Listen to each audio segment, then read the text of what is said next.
ದಕ್ಷಿಣ ಕಾಶಿ ಎಂದೇ ಖ್ಯಾತಿ ಪಡೆದಿರುವ ಪಂಚಗಿರಿಗಳಿಂದ ಸುತ್ತುವರೆದಿರೋ ಜಗದ್ವಿಖ್ಯಾತ ನಂದಿಯ ಭೋಗನಂದೀಶ್ವರ ಜೋಡಿ ರಥೋತ್ಸವ ಅದ್ದೂರಿಯಾಗಿ ನೆರವೇರಿತು.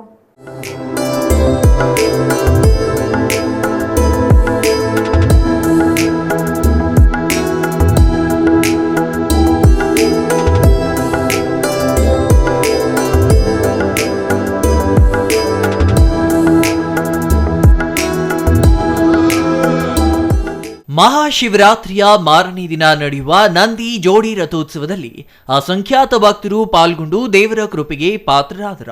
ವಿಶ್ವವಿಖ್ಯಾತ ನಂದಿಗಿರಿಧಾಮದ ತಪ್ಪಲಿನಲ್ಲಿರುವ ನಂದಿ ಗ್ರಾಮದ ಶ್ರೀ ಭೋಗನಂದೀಶ್ವರನ ಜೋಡಿ ರಥೋತ್ಸವ ಮಹಾಶಿವರಾತ್ರಿಯ ಮಾರನೇ ದಿನ ಅಸಂಖ್ಯಾತ ಭಕ್ತಗಣದ ಸಮ್ಮುಖದಲ್ಲಿ ಅದ್ದೂರಿಯಾಗಿ ನೆರವೇರಿತು. ಚಿಕ್ಕಬಳ್ಳಾಪುರ ಜಿಲ್ಲಾ ಉಸ್ತುವಾರಿ ಸಚಿವ ಡಾಕ್ಟರ್ ಎಂಸಿ ಸುಧಾಕರ್ ರಥ ಎಳೆಯುವ ಮೂಲಕ ರಥೋತ್ಸವಕ್ಕೆ ಚಾಲನೆ ನೀಡಿದ್ರು.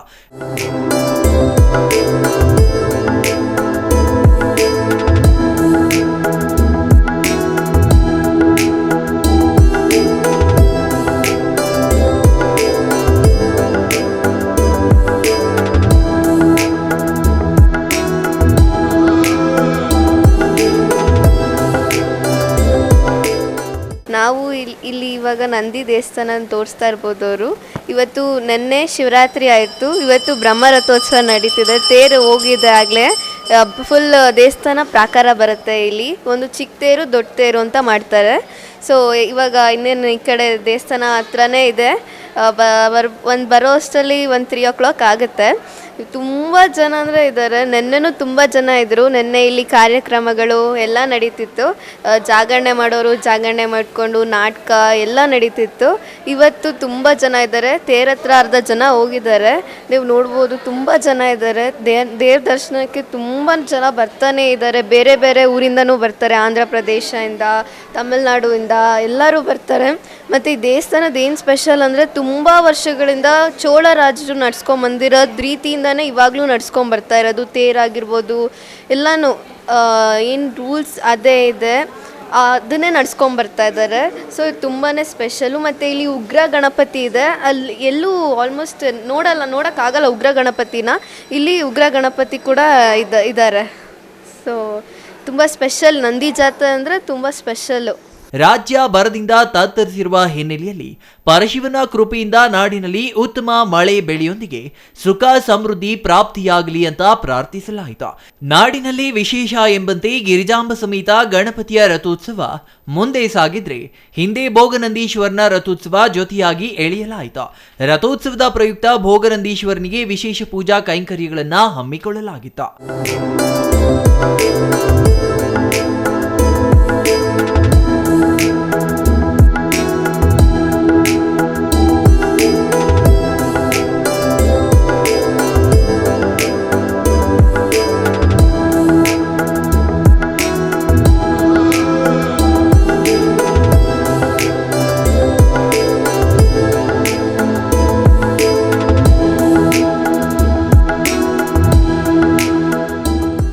ಈ ದಿನ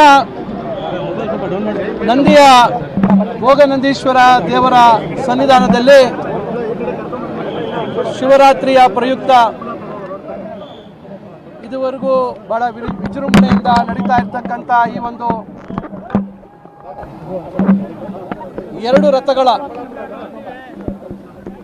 ಒಂದು ಏನು ಇವತ್ತು ದೇವರ ಒಂದು ಪ್ರಯಾಣ ಇದೆ, ಇದನ್ನು ಚಾಲನೆ ಕೊಡ್ತಕ್ಕಂಥ ಅವಕಾಶ ಆ ದೇವರು ಒದಗಿಸ್ಕೊಟ್ಟಿರ್ತಕ್ಕಂಥದ್ದಕ್ಕೆ ನಾನು ಚಿರಋಣಿ ಅಂತಕ್ಕಂಥ ಮಾತನ್ನು ಈ ಸಂದರ್ಭದಲ್ಲಿ ಹೇಳ್ತಾ, ಈ ಒಂದು ಸಂದರ್ಭದಲ್ಲಿ ಆ ದೇವರಲ್ಲಿ ಪ್ರಾರ್ಥನೆ ಮಾಡ್ತಕ್ಕಂಥದ್ದಿಷ್ಟೇ. ಕಳೆದ ವರ್ಷ ಈ ರಾಜ್ಯದಲ್ಲಿ ಭೀಕರ ಬರಗಾಲಕ್ಕೆ ತುತ್ತಾಗಿ ರೈತರು ಮತ್ತು ಸಾಮಾನ್ಯ ಜನರ ಬದುಕಿನಲ್ಲಿ ಭಾಳಷ್ಟು ತೊಂದರೆಯನ್ನು ಅನುಭವಿಸಿದ್ದೀವಿ.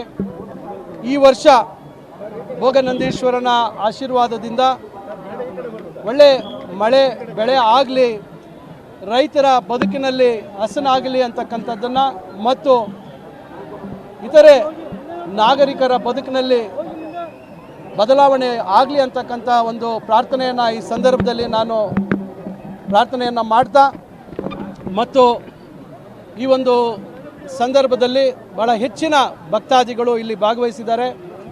ಅವರಿಗೂ ಶ್ರದ್ಧಾ ಭಕ್ತಿಯಿಂದ ಇವತ್ತು ದೇವರ ಸ್ಮರಣೆಯನ್ನು ಮಾಡಿಕೊಂಡು ಇವತ್ತು ಇಲ್ಲಿ ಭಾಗವಹಿಸಿರ್ತಕ್ಕಂಥವ್ರಿಗೆಲ್ರಿಗೂ ಒಳ್ಳೆಯದಾಗಲಿ ಅಂತಕ್ಕಂಥ ಮಾತನ್ನು ಈ ಸಂದರ್ಭದಲ್ಲಿ ನಾನು ಹೇಳಲಿಕ್ಕೆ ಬಯಸ್ತೇನೆ.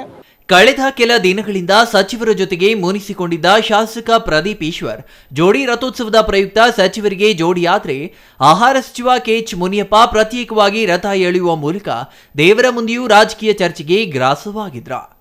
ಫೆಬ್ರವರಿಯಲ್ಲಿ ಕೊನೆ ವರ್ಷ ಭೋಗನಂದೀಶ್ವರ ದೇವಾಲಯದಲ್ಲಿ ಒಂದು ಘಟನೆ ನಡೆಯುತ್ತೆ. ಅದಾದ ಮೇಲೆ ಆ ಭೋಗನಂದೀಶ್ವರ ಆಶೀರ್ವಾದದಿಂದ ನನಗೆ ನನ್ನ ಗುರುಗಳು, ನನಗೂ ದೈವ ಸ್ವರೂಪಿ MC ಸುಧಾಕರ್ ಅವರು ನನಗೆ ಟಿಕೆಟ್ ಕೊಡಿಸಿ ಇವತ್ತು MLA ಮಾಡ್ತಾರೆ.